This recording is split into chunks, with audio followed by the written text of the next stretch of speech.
Good day mga katambay. Tuloy po tayo sa bayan ng Vinzons. Diba? Ito na siguro. O sa unahan pa. Ito na yun. Bayan ng Vinzons, Camarines Norte. Philippine Islamic Burial Act. Si Ruben Padilla pala ang author nito, kaya nung nakasulat sa taso.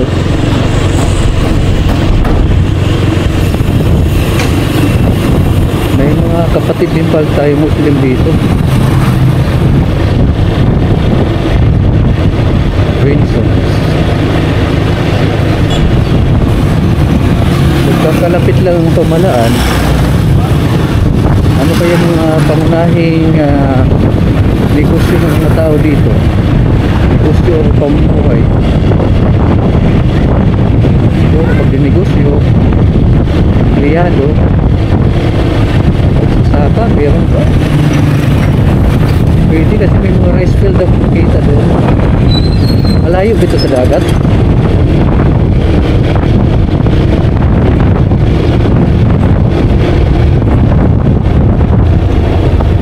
Ito ba ang sentro?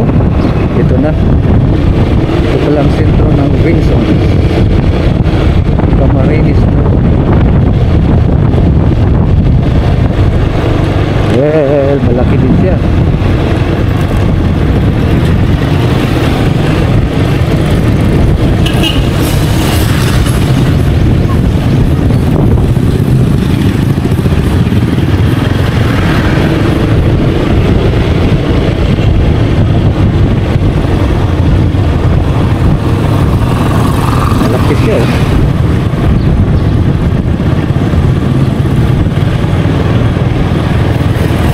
Hindi halatang malapit lang siya sa dait.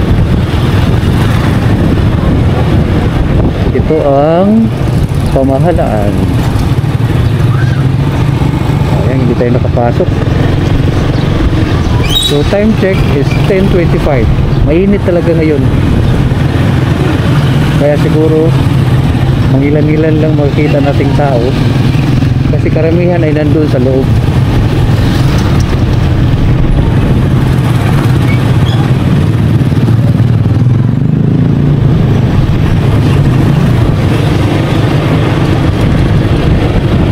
Ano pang meron sa unahan? Sige, ano lang tayo town tour. Ituturo ko lang kayo sa sa town. Wala tayong ibang pupuntahan, hindi tayo pupunta sa mga tourist destination. Wala po tayo dyan. At saka mga pagkain, wala pa mahilig dyan. Mga mukbang wala po.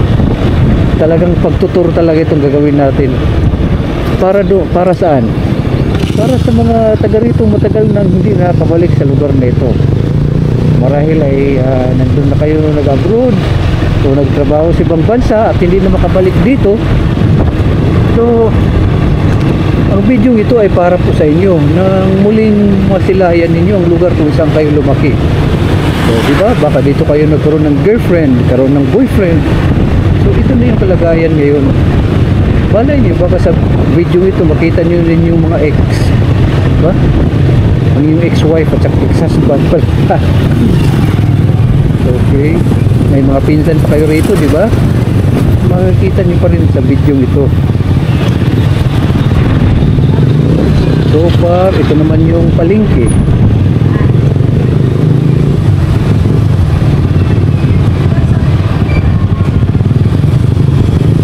Saan kayang biyahe ng mga habal-habal dito?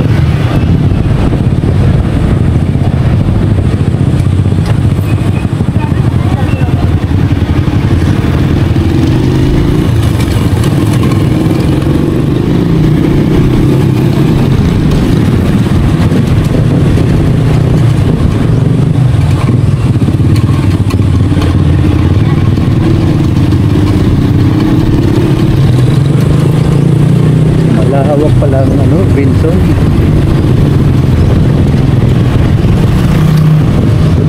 May bahan din siya, oh.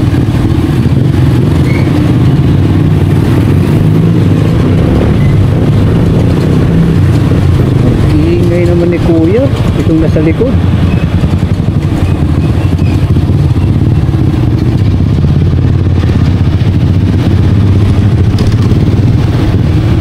End na yata. Okay, babalik tayo.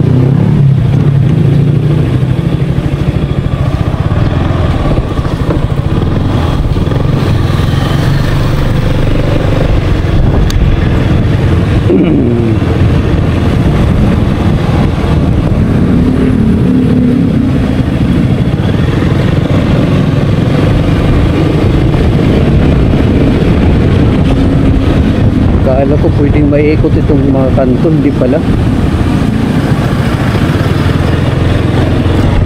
Ano siya, may mga dead end eh.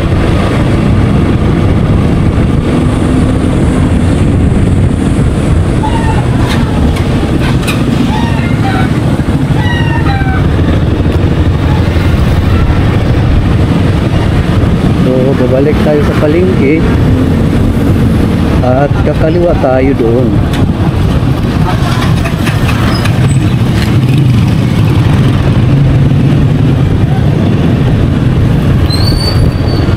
Kakaliwa po tayo rito. Pwede ba? Hindi ba ito one way? Wala namang nakasulat.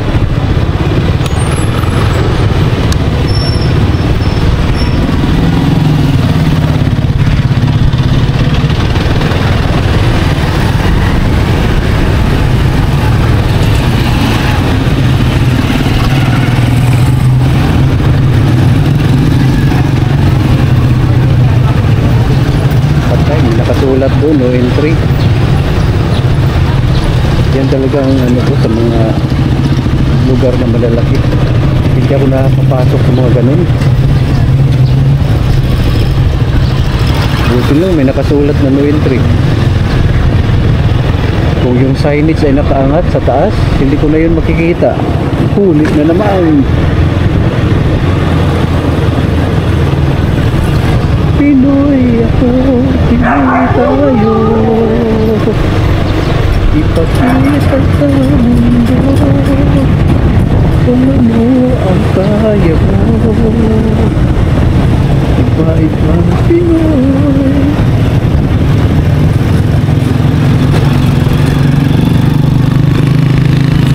Malawak yung kanyang residential area. Tahimik pati. Sarap na gano'n dito, magmuni-muni, mag-recollection araw-araw. Pwede palang daanan dun, no? Kaya. Tuloy-tuloy na lang ngayon.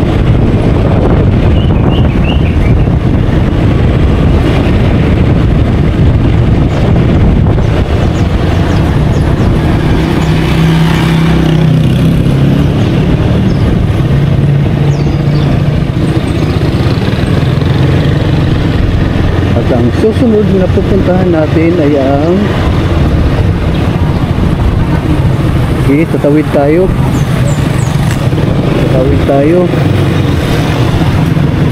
tayo sa kabila. Ang susunod na pupunta natin ay Lubo.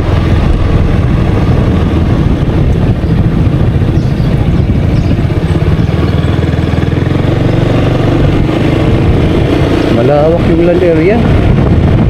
Malawak kung pwedeng tirhan pa.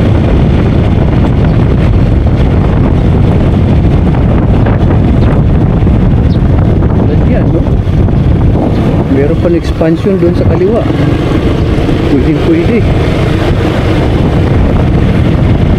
O diba, yung mga matagal lang din nakabalik dito.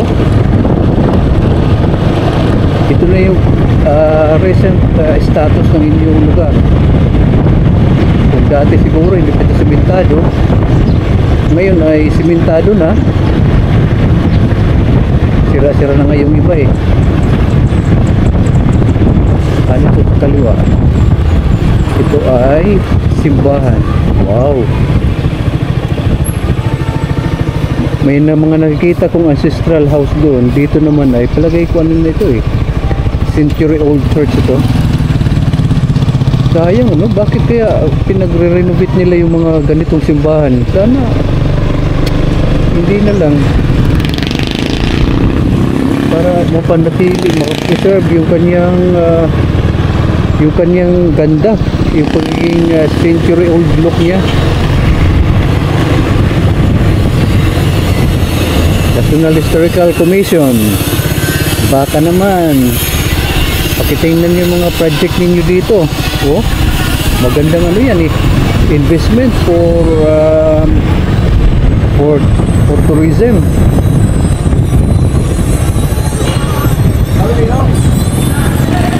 Dito tayo kapaliwa.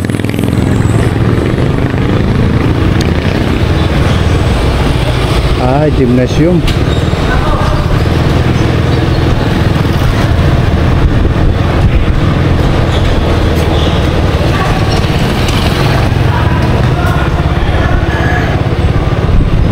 Tuloy lang po tayo doon naman sa kabila.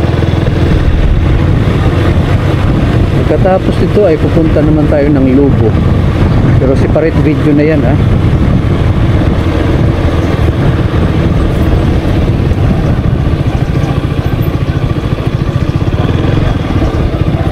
Ito mga ancestral domain.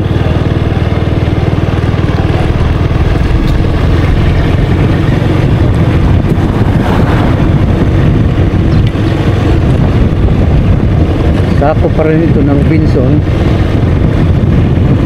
Marahil ibang ano,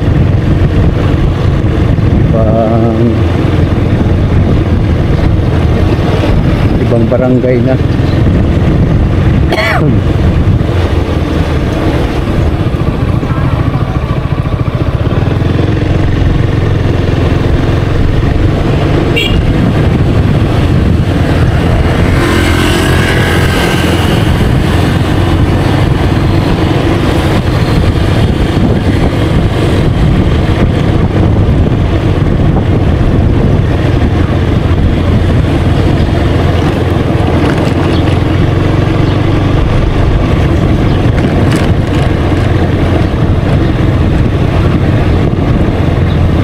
Tahimik ano, walang katao-tao. May mga rice pad ako doon na nakita.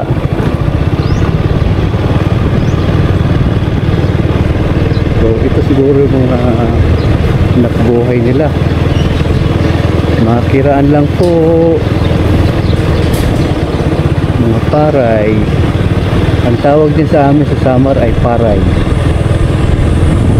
Dito ay palay. So,